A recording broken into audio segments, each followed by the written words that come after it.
Hey everyone, Blake Cosmeyer. Day 3 after having AC separation surgery for a grade 5 AC separation. My collarbone was actually elevated 200% out of place.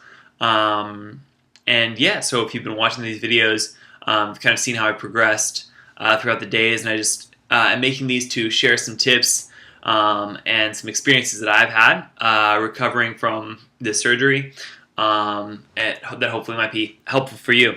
So, yesterday was pretty bad. Kind of didn't eat enough and over medicated, and I was sick to my stomach for a lot of the day. Got really dehydrated, got a migraine. It was just pretty much spent the majority of the day vomiting. Towards the end of the day, though, I got a refill on my nausea medication, and decided to cut my dosage of Norco down to 325 milligrams every 6 hours. Before I was at about 650, so I just halved it, and saw what that was like. Went to bed last night, had a great night's sleep. Woke up in the middle of the night to take my medication, but outside of that, had a good night's sleep.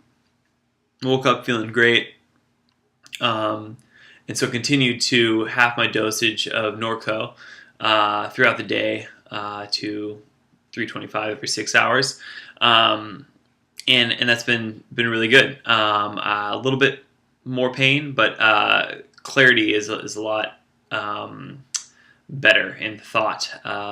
Able to focus and have conversations without trailing off and kind of do some normal people things. So that's nice. Accomplishments. I got a shirt on today, which is pretty awesome. If you're going to go outside and interact with real human beings, it's a good idea to wear clothing. So I opted for button-ups. That's what I figured out in the first couple of days when I had the injury, is that button-up shirts were just the easiest things to get on. So go to your Goodwill or out of the closet or Salvation Army and just get a whole bunch of kind of baggy button-up shirts that you don't mind sweating on and tearing up a little bit. I had a cup of coffee. I think that really helped. I hadn't had coffee since Thursday, and it's Monday now.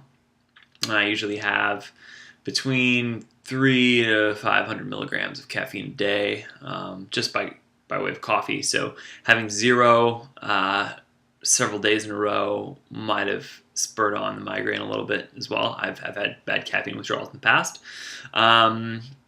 Took a bath, took a sponge bath. That was really awesome.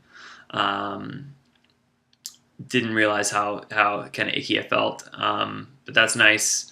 Get yourself a loofah and some bath salts, and use them responsibly, of course. And have yourself a nice bath. That felt really good. And yeah, I got out of the house. The girlfriend and I went out to lunch, and we just went and got groceries and stuff like that. And getting out of the house really is awesome. I was definitely pretty out of it, and it was a pretty surreal experience being around people, fast paced, and having conversations and stuff, because you've been hiding in your house for 4 days. But definitely a good idea to get out into the real world as fast as possible. I've also started doing just a little bit of PT, so elbow extensions, so just kind of full range of motion, rotating my wrist back and forth. I've got this squeezy ball here on the end, and doing exercises with those, as well as shoulder shrugs and scapula contractions. Just try and do them kind of throughout the day in sets of 10. But yeah, all of those together are kind of, I think, aiding to make me feel a little bit more well-rounded. But definitely the biggest thing was just cutting back on the medication. The pain is present. It sucks, but it's not unbearable.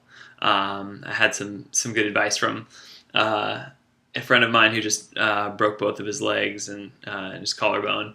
Had to get pins in his ankles and a skin graft on his leg, and to kind of put things into perspective, it's relatively, though it's a big inconvenience, it's a relatively minor injury, and getting through it.